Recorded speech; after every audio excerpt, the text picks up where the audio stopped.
반갑습니다.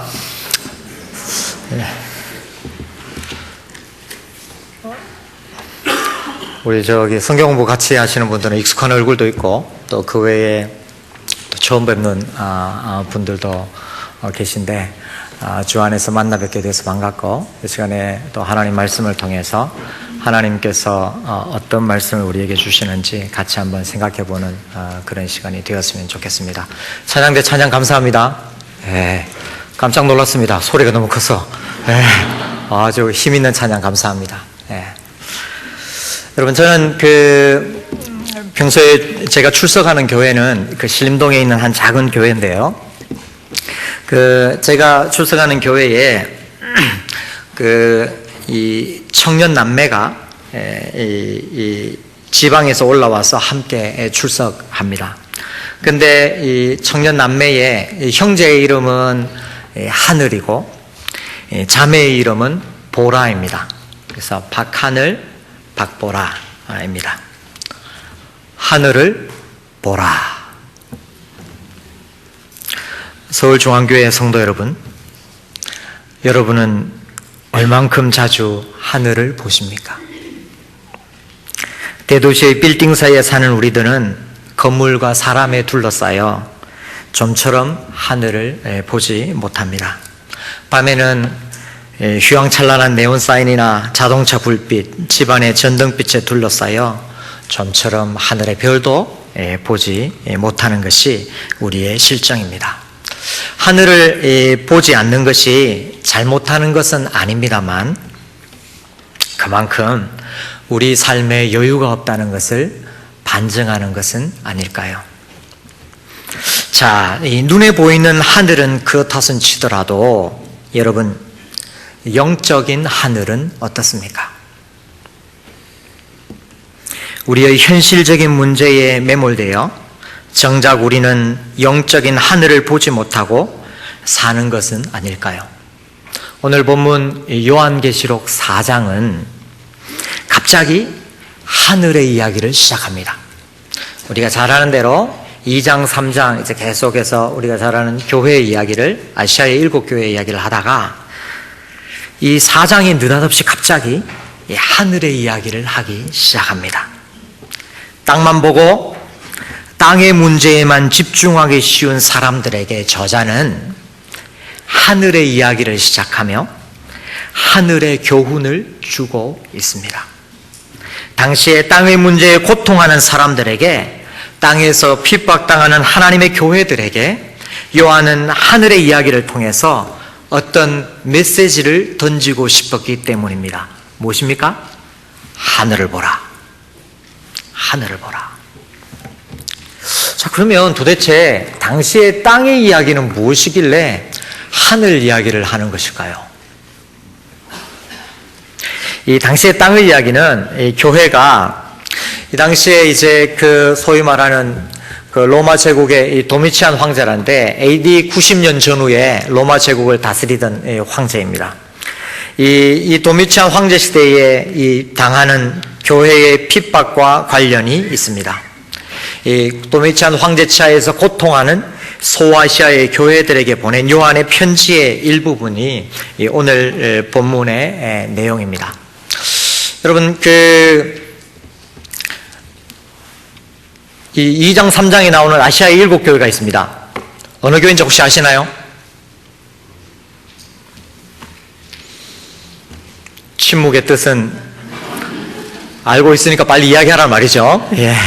그래서 이제 아시아 7교회가 에서버두 사빌라 있습니다. 에서버두 사빌라. 그래서 에베소, 서머나, 버가모, 두아디라, 사데, 빌라델비아, 라오디게아. 어제 밤 샜습니다. 근데 이 중에 이제 우리가 익숙한 이제 7교회가 있는데요. 그 중에 예를 들면은 이렇습니다. 로마 제국 전체에서 이 버가모 교회는 주전 29년경에 로마의 황제의 성전, 황제의 신전을 가장 먼저 건축한 도시입니다. 그다음 두 번째는 서머나고요. 세 번째는 에베소입니다.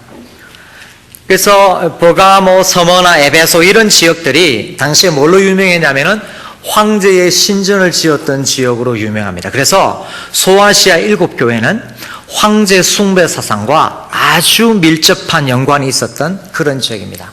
물론 이제 AD 제가 90년이라고 그랬는데 90년 전후에는 이러한 로마 제국 전체의 황제 숭배가 강압적으로 이루어진 것은 아닙니다. 다만 어떻게 했냐면 소아시아 지역의 피지배인들이 황제에게 잘 보이기 위해서 앞다투어 자기들이 신전을 건립하고 황제에게 예배를 드리는 의식을 했는데 개인적으로 이루어진 것이 아니라 사회 공동, 지역 공동체적으로 이루어졌습니다. 그래서 공동체적으로 다 같이 황제를 숭배하고 황제에게 잘 보이고 황제의 다스림을 받고 황제의 보호를 기리는 내용인데, 이 공동체적 숭배에 빠지거나 거부하는 사람들은 희생과 손해를 각오해야만 했죠. 그래서 여기에 참여할 수 없었던 그리스도인들은 그래서 이 박해를 받고 손해를 감수하고 심지어 죽음의 위협, 공동체로부터 죽음의 위협을 당하고 있었던 현실입니다. 황제 숭배에 순응하는 사람들은 편안하게 살고 승승장구하였습니다. 그러나 황제 숭배를 거부하고 하나님과 그리스도에 대한 신앙을 지키려는 사람들은 고난을 당하였고 죽음의 위협을 감수해야 했습니다. 이러한 고난 가운데 있는 성도들에게 쓴 성경이 바로 요한계시록입니다. 불의한 자가 득세하고 의인이 고통하는 시대에 쓴 성경입니다. 그 성도들에게 하늘을 보라라고 말합니다. 땅의 현실은 고통스럽지만 하늘에 어떤 일이 벌어지는지를 보고 믿음을 잃지 말고 인내로서 승리하라고 하십니다. 자, 그래서 이 내용이 이제 요한계시록인데, 특별히 이 요한계시록 4장의 내용인데요. 여러분, 제가 전공이 신약이거든요. 놀라지 않으시네요. 전공이 신약인데, 평소에 우리 좋은 말씀을 우리 김진영 목사님, 또 많은 우리 부목사님들, 또 외부 강사님들 오셔서 은혜로운 말씀 많이 들으셨다고 제가 들었는데, 오늘은 평소에 제가 잘 다뤄보지 않는 본문, 왜냐하면 설교 시간에 하기가 이 내용이 좀 까다롭습니다. 근데 모처럼 왔는데 그래도 평소에 은혜로운 말씀을 많이 들으니까 오늘은 요한계시록은 이거 한 포인트로 설교하기가 쉽지 않습니다. 왜냐하면 상징이 너무 많아가지고요.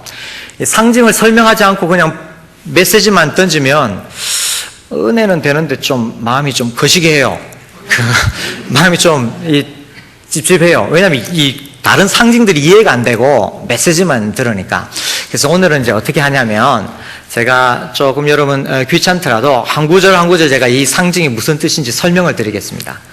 설명을 드리고, 그래서 이 상징은, 이 단어는 이런 의미이기 때문에 우리가 이렇게 볼 수 있습니다 라고 요즘 하도 신천지를 비롯한 다른 사람들이 이상하게 해석을 많이 해가지고 교회에서도 한번 이렇게 한번 해드리면 좋겠다 해서 제가 중앙교회를 이렇게 섬기면 좋겠다는 생각이 들어서 한번 준비해 봤습니다. 그래서 여러분 1절부터 우리 하나하나 한번 해볼까요? 괜찮으시겠어요? 예, 감사합니다.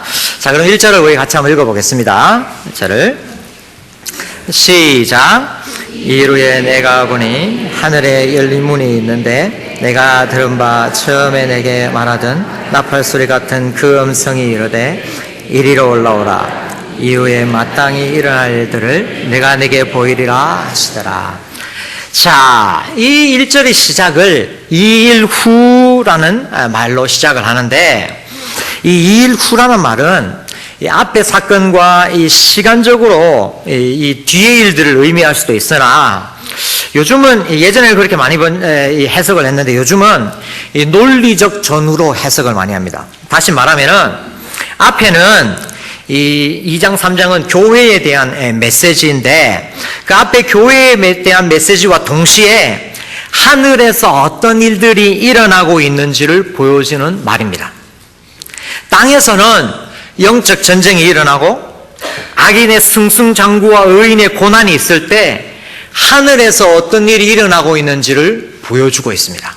하늘을 보여주고 있네요. 자, 그럼 그 하늘에 어떤 일이 벌어지는가? 2절을 한번 보겠습니다. 2절을 한번 같이 읽어볼까요? 시작.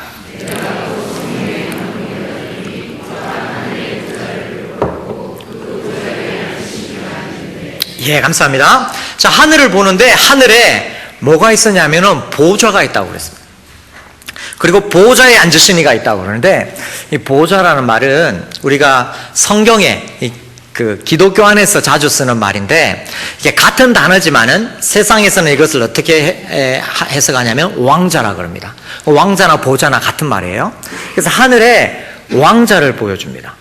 보좌를 보여주는데, 여러분 이 재밌는 게요, 보좌가 계속해서 나옵니다. 2절에도 보좌가 나오고 3절에도 보좌가 나오고 4절에도 보좌가 나오고 6절에도 보좌가 나오고 보좌가 나옵니다. 계속해서 반복하고 있어요. 여러분, 반복한다는 것은 무슨 뜻이죠? 강조한다는 말입니다. 왜 강조하죠? 중요하기 때문에 이거 호응도가 좋은데요? 예. 우리 제가 이제 저하고 성경 공부하시는 분들만 아주 성실하게 이 호응을 잘 하시는 줄 알았는데, 중앙교회 성도님들이 자체가 잘 하시는데, 어떤 말을 반복한다는 것은 강조하기 때문이고 중요하기 때문입니다. 나는 믿네, 나는 믿네, 나는 믿네. 오늘 찬양대. 왜요? 강조하기 위해서. 중요하기 때문에. 믿음이 중요하기 때문에. 근데 보좌. 강조합니다. 중요하기 때문에. 왜요? 오늘 요한계시록의 컨텍스트에서는, 상황에서는 바로 하늘 보좌와 대비되는 땅의 보좌가 있기 때문입니다.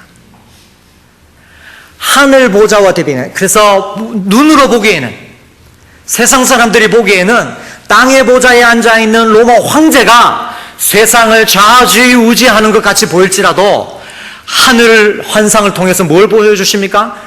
하늘 보좌에 계신 하나님을 보여주면서 실제는 뭡니까? 하나님이 세상을 주관하고 있다는 것을 보여주고 있습니다. 황제가 힘이 있고 황제가 다스리는 것 같지만 실제 세상의 주관자는 하늘 왕자에 계시는 하나님이라는 것을 보여줍니다. 그래서 요한계시록은 이 짐승의 보좌와 하늘의 보좌를 대비시키고 있는데요. 이제 나중에 13장, 16장에 가면 짐승의 보좌가 나옵니다. 이 짐승이라는 것은 이 계시록에서는 이제 용의 하수인이거든요. 그래서 용은 사탄을 상징하는 말이고, 이 짐승은 그 1차적인 의미로는 그 로마 황제, 교회를 핍박하는 로마 황제를 가리킵니다. 그래서 계속해서 짐승의 보좌와 황제의 보좌를 대비시키고 대조시키고 있습니다. 그래서 이 세상은 실제로 하늘 보좌에 계신 하나님에 의해서 다스림을 받는다는 걸 보여주는데, 그러므로 이렇게 말하면서 요한은 수신자들에게 묻습니다. 요한계시록 읽는 독자들에게 묻습니다. 누가 세상을 다스리느냐? 누가 세상을 다스리느냐? 실상은 바로 하나님이 다스리신다는 것을 우리에게 첫 번째로 보여주고 있습니다. 여러분, 우리가 살고 있는 이 시대도 마찬가지입니다. 세상 권력이, 혹은 눈에 보이는 사람이, 혹은 눈에 보이는 그 무언가가 다스리는 것 같고 통치하는 것 같고 좌지우지하는 것 같지만, 하나님의 백성들이 바라보아야 할 것은 땅의 보좌가 아니고 하늘 보좌라는 것을 우리에게 말씀하고 있습니다. 자, 3절을 한번 보겠습니다. 우리 찬양대가 3절을 한번 읽어주실까요? 3절 시작.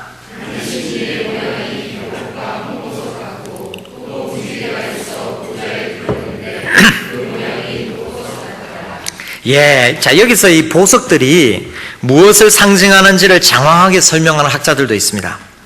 그러나 본문의 초점은 이 하나님의 영광입니다. 이러한 보석들은 에덴 동산에도 나오고, 구약에, 그 다음에 이 성전에도 있었던 이 보석들인데요. 이 하나님의, 즉 다시 말하자면 하나님의 영광스러운 임재에 함께 했던 이 보석들인데, 하나님과 하나님의 보좌가 그만큼 영광스럽고 찬란하다는 것을 보여주고 있습니다. 당시에 로마 황제의 주변에, 왕자 주위에 다양한 이 장식과 화려한 색깔로 이 치장이 되었거든요.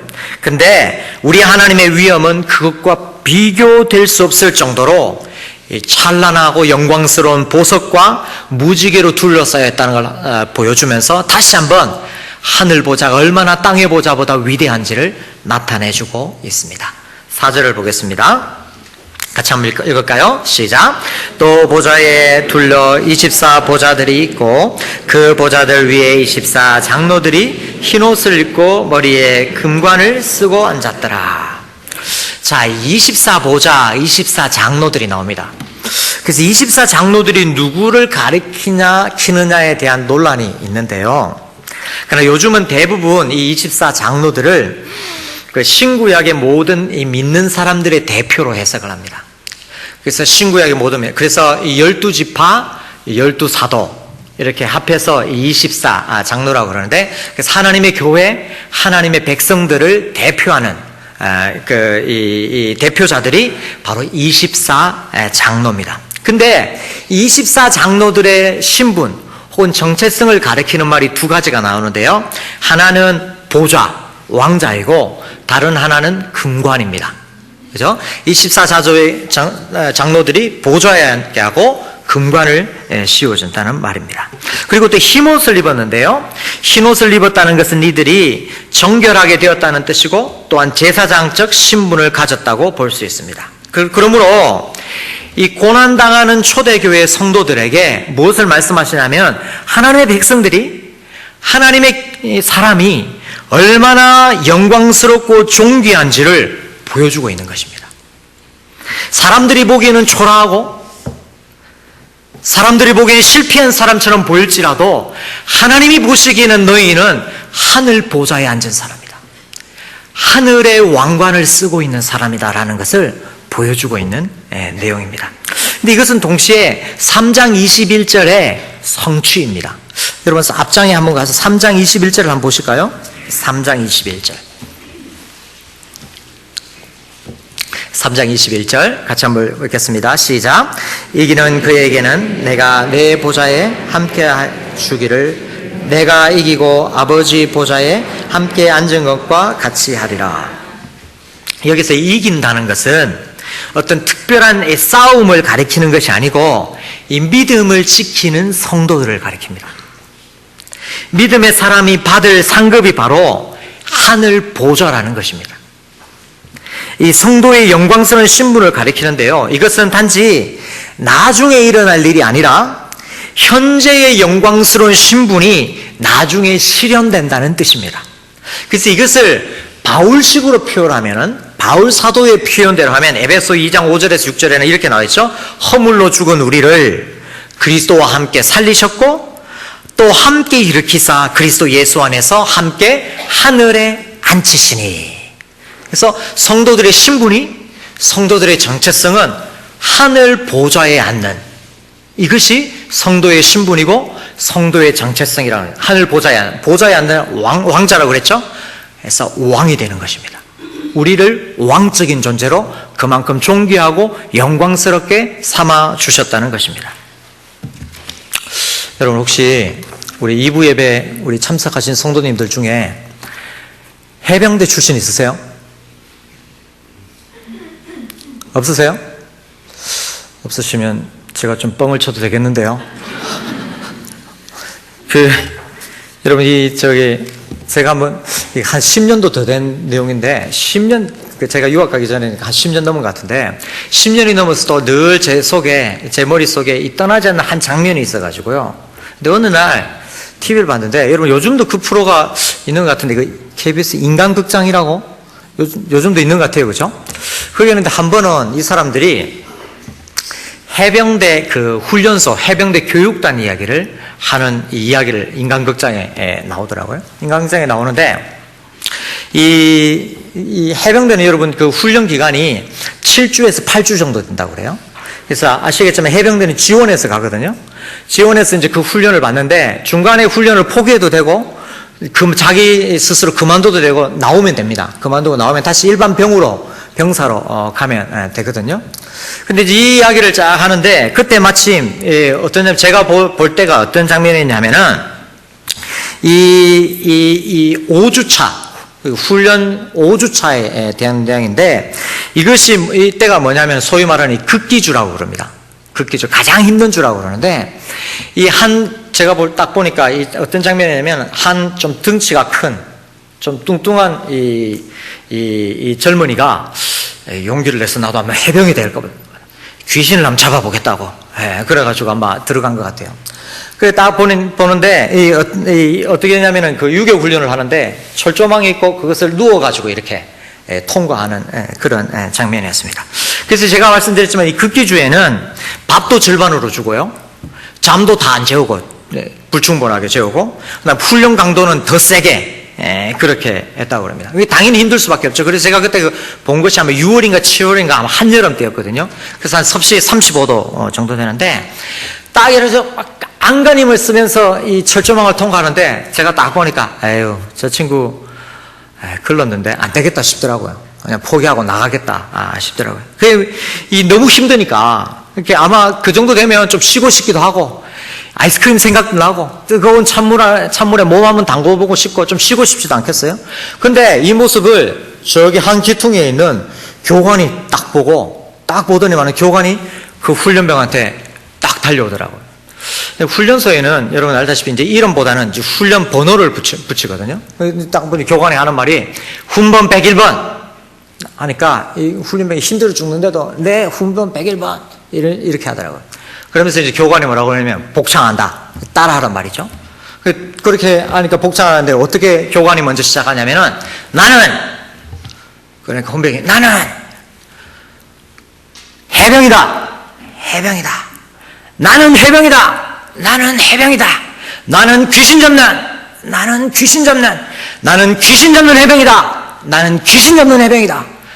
나는 이따위 힘든 것 따위는 두려워하지 않는 귀신 잡는 해병이다. 나는 이따위 힘든 것 따위는 두려워하지 않는 귀신 잡는 해병이다. 이것을 계속 반복하게 하고 복창하게 하더라고요. 무슨 말입니까? 교관이 무슨 말을 하고 있습니까? 네가 누구냐 이 말입니다. 이 더위에 힘들어하고 이 철조망에 힘들어하는 네가 누구냐? 이 따위 어려움 따위에는 굴하지 않는 우리는 해병이다. 그러면 해병답게 이겨라, 이 말을 하고 있는 것입니다. 근데 신기하게요, 통과하더라고요, 그 친구가. 그렇게 해서 그 철조망을 통과하고 마치는 장면을 보게 되었습니다. 여러분, 오늘 하나님께서 요한을 통해서 요한의 교회들에게 주는 메시지가 바로 이겁니다. 너희가 누구냐?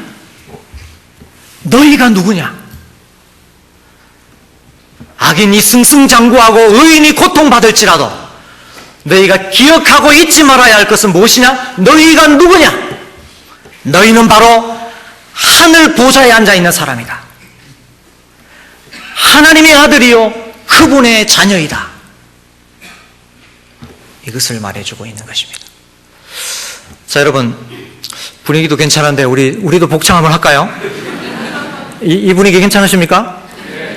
자, 같이 한번 해보겠습니다. 따라 한번 해볼까요? 나는 하나님의 자녀이다. 나는 하나님의 자녀이다. 나의 신분은, 나의 정체성은 하늘 보좌에 있다. 아멘이십니까? 아멘. 그러므로 성도 여러분, 내 자신의 정체성이 세상에 의해 판단받을 때마다 이렇게 자신에게 말씀하시기 바랍니다. 나는 하나님의 자녀다. 나는 왕의 자녀이다. 나의 정체성은, 나의 신분은 하늘 보좌에 있다. 5절을 한번 보겠습니다. 자, 5절을 같이 한번 읽어볼까요? 시작. 보좌로부터 번개와 음성과 우레소리가 나고 보좌 앞에 켠 등불 7이 있으니 이는 하나님의 7 영이라. 이 번개와 음성과 우레소리는요, 요한계시록에서 심판하시는 하나님을 묘사할 때 나타나는 대표적인 표현입니다. 그래서 이것이 8장에도 나오고 11장에도 나오고 16장에도 나옵니다. 다음에 7 등불, 7 영이 나오는데요, 이는 이 성전 안에 있던, 구약의 성전 안에 있었던 7 등불은 금촛대를, 7 촛대를 상징하는데, 여기서 이 7 영일은 결국 성령을 말합니다. 이 7이라는 완전수에 의해서 성령의 이 완전성을 의미하기도 하지만, 앞에서 제가 볼 때 아시아의 7교회는, 이 7교회라는 것은 아시아에 실제로 있었던 7교회지만 또 7이라는 숫자 때문에 모든 교회를 대표하는 하나님의 모든 교회를 일컫는 말이거든요. 그래서 이 일곱 영이라는 것은 바로 그 일곱 교회를 대표하는 그 일곱 교회를 말하는데, 일곱 교회가 대표하는 하나님의 모든 교회를 돌보시는 하나님의 영을 가리킵니다. 일곱 영은 모든 하나님의 교회를 돌보시는 전능하신 하나님의 영으로서, 교회가 일곱이 있으면 하나님이 일곱이 있다. 모든 하나님을 완전하고 완벽하게 돌보시는 하나님의 성령을 가리키는, 성령께서 하나님의 교회를 돌보시고 계시다는 말입니다. 자, 6절을 보겠습니다. 자, 6절을 우리 남자 성도님께서 한번 읽어주실까요? 시작.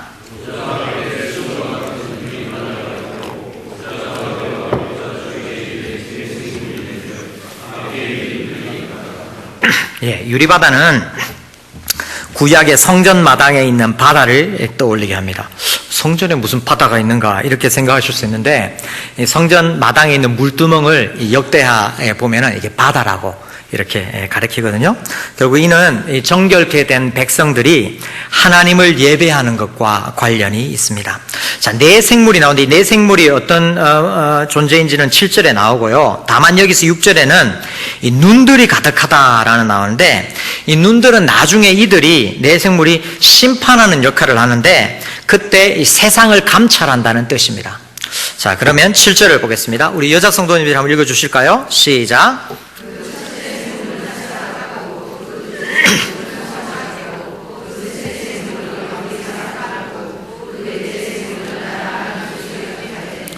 예, 이게 무슨 말인가 이렇게 우리가 되는데, 사실은 유대인들에게는 이것이 어렵지 않습니다. 왜냐하면은 이것이 구약에 나오는 내용이거든요. 그래서 구약의 에스겔서 1장에 이 네 생물이 동시에 등장을 합니다. 근데 에스겔 이후에 그 유대 전승에 따르면은 이 사자는 맹수 중에서 가장 탁월하고요, 소는 가축 중에서 가장 탁월하고요, 그 다음에 날짐승은 이 독수리는 이 날짐승 중에서 가장 탁월하고요, 그 다음에 사람은 만물 중에서 가장 탁월합니다. 그러므로 이 네 생물은 각각 이 하나님의 모든 피조물들의 대표성을 상징합니다.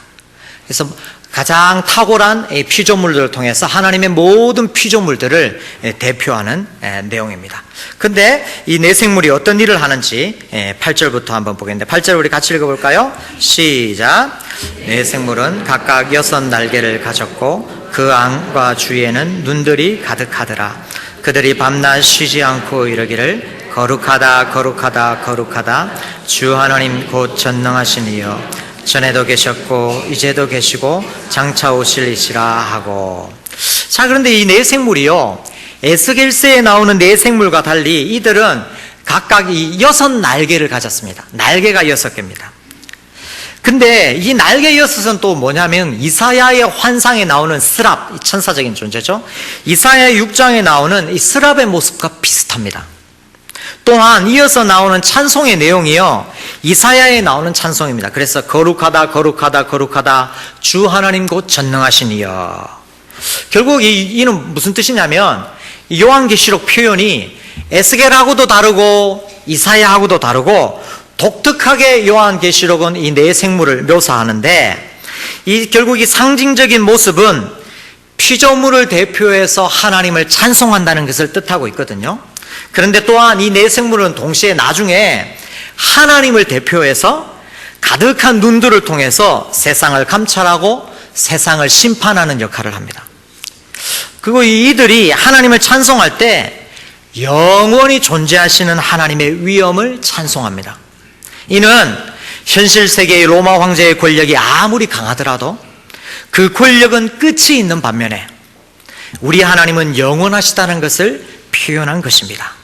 특히 앞서 제가 말씀드렸듯이 도미치안 황제는요, 이 그 칙령이 아직 역사적 기록이 남아 있는데, 이 자기 제위할 때 통치 기간에 어떤 명령을 내리냐면, 로마 제국에 있는 모든 백성들은 자기를 Lord and God, 주님과 하나님으로 호칭하도록 했습니다. 황제를. 그래서 이 황제를 호칭할 때는 황제를 주님과 하나님이라고 고백하며 호칭해야 했습니다. 이것을 칙령으로, 명령으로 내렸습니다. 그런데 요한계시록 저자는 그것을 정면으로 반박하면서 그 황제가 아니라, 땅의 보좌에 앉아있는 그 황제가 아니라 하늘 보좌에 계신 우리 하나님이 참 하나님이요 참 주님이시라는 것을 고백하고 찬송하고 있는 것입니다. 또한 이들은 찬양을 할 때 밤낮 쉬지 않고 찬양을 합니다.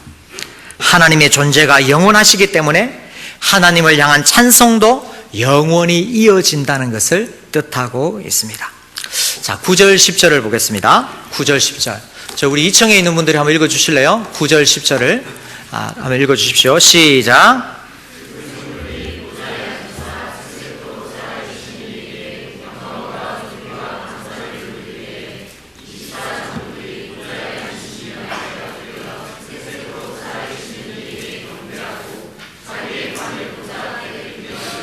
네, 감사합니다. 자, 24장로들의 예배 장면이 나옵니다.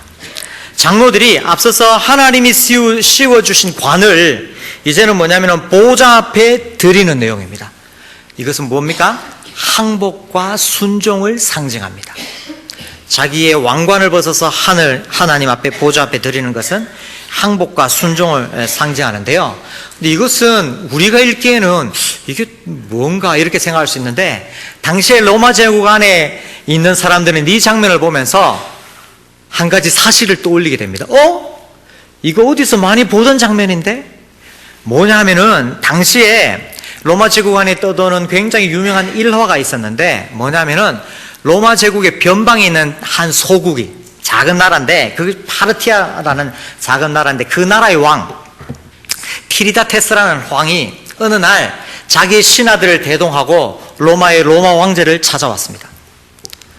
로마 황제를 찾아왔는데, 그 로마의 황제의 단상, 보좌에 황제가 있고 좌우에 시녀들, 황제 성가대, 그 다음에 쭉 신하들이 도열하여 있고 그 밑에 수많은 백성들이 지켜보는 가운데 이 파르티아의 왕이 자기의 신하들을 데리고 뚜벅뚜벅 걸어서 황제의 보좌 앞에 와가지고 자기의 왕관을 벗어가지고 로마 황제의 보좌 앞에 딱 내리는 것입니다. 무슨 뜻입니까? 파르티아 왕은 이제 나와 내 나라는 로마 황제에게 항복하고 순종합니다. 황제여, 우리를 다스려 주시고 지켜 주십시오. 이것을 고백하는 내용인데, 이 일화가 로마 제국 안에서 유명한 일화였거든요. 근데 그것을 대조해서 요한이 하늘의 환상을 보여주는데 뭡니까? 그 땅의 보좌가 아니라, 로마의 황제가 아니라 하나님께 온 피조물을 대표해서 내 생물이 왕관을 벗어서, 장로들이 왕관을 벗어서 하나님 앞에 드리면서 뭡니까? 하나님 앞에 순종하고 예배하는 장면을 보여줍니다. 진정한 예배는, 진정한 순종은 하늘 보좌에 계신 하나님께 드려져야 한다는 것을 보여주고, 그럴 때 하나님께서 지켜준다는 것을 말씀하고 있는 내용입니다. 여러분, 앞서 제가 성도의 존재는 하늘 보좌에 있다고 했습니다. 영광스러운 존재가 성도의 존재라고 했는데, 그러나 오늘 본문은 또 한 가지, 성도의 존재는, 성도의 그 영광은 순종으로 이어져야 합니다. 성도의 정체성은 존귀한 신물이지만 동시에 성도의 정체성은 순종하는 자입니다. 하나님께서 우리를 존귀하게 만드시고 우리는 그 하나님께 항복하고 순종하는 자, 이것이 성도입니다. 자, 마지막 11절을 읽겠습니다. 같이 한번 읽어볼까요? 시작. 우리 주 하나님이여, 영광과 존귀와 권능을 받으시는 것이 합당하오니 주께서 만물을 지으신지라.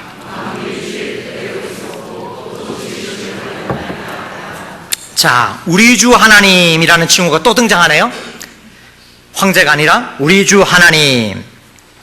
로마 황제가 이 세상을 주관하는 것 같지만 우리 하나님이 천지를 창조하시고 주관하시는 분이라는 것을 다시 강조하고 있습니다. 그리고 예배하고 있습니다. 이러한 순종과 예배는 또한 현실에 고난받는 성도가 또한 참여해야 할 예배입니다. 그래서 하나님께서 요한을 통해서 하늘의 예배를 보여주면서 동시에 현실에 고난받는 성도로 하여금 그 하늘 예배에 동참하도록 초대하고 있습니다. 근데 여러분, 언제 찬송이 터져 나오십니까? 여러분은 언제 간절히 하나님을 예배하십니까? 좋은 일이 생기고 형통할 때 하나님께 감사하고 찬송하는 것은 마땅한 일입니다. 그러나 오늘 본문은 고통 중에 있는 성도들에게 하나님을 향한 예배에 동참하라고 권면합니다. 핍박받고 있는 성도들에게 하나님을 향한 예배를 포기하지 말라고 권면합니다. 여러분, 이 시편을 한번 들어보십시오. 제가 지금 시편을 하나 읽어드릴 텐데 다윗이 어느 때에 이 노래를 불렀을까요? 주여, 내가 만민 중에서 주께 감사하오며 문나라 중에서 주를 찬송하리이다. 무릇 주의 인자는 커서 하늘에 미치고 주의 진리는 궁창에 이르나이다. 하나님이여, 주는 하늘 위에 높이 들리시며 주의 영광이 온 세계 위에 높아지기를 원하나이다. 언제 다윗이 이 노래를 불렀을까요? 다윗이 블레셋을 물리쳤을 때? 다윗이 전쟁에서 승리하고 예루살렘에 입성할 때? 아닙니다. 이 노래는 시편 57편인데 다윗이 사울을 피하여 굴에 있을 때 지은 노래입니다. 여러분, 우리가 아는 바와 같이 다윗은 하나님을 따르겠다고 결심했을 때부터 죽음의 위협을 견뎌야 했습니다. 아니, 자기가 되고 싶다고 한 것도 아니고 어느 날 하나님이 사무엘 선지자 보내가지고 기름 부어가지고 왕이다라고 말씀하셨습니다. 그러므로 여러분, 사울의 위협이 있을 때 좀 원망할 만하지 않습니까?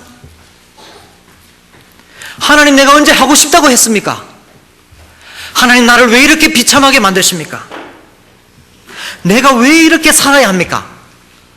혹은 어떻게 너무 심할 때는 하나님, 도대체 살아계시기나 하신 것입니까? 그런데 다윗은 이런 반문으로 하나님께 말하지 않고 바로 그 순간에 하나님을 향하여 찬양을 합니다.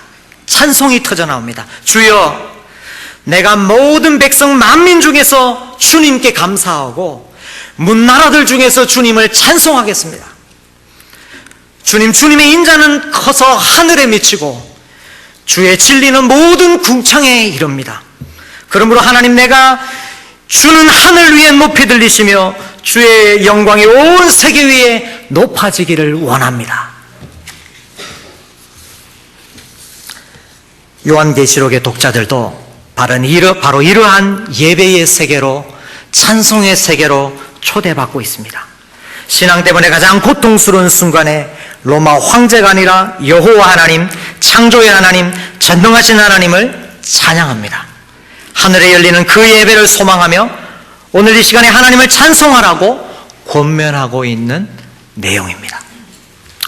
자, 이 11절까지 마쳤는데요. 여러분, 오늘의 본문의 해석을 한 3개의 메시지로 한번 요약을 해보겠습니다. 첫째, 하나님이 요한계시록 4장을 통해서 주는 메시지는 첫 번째, 누가 진정 세상을 다스리는가?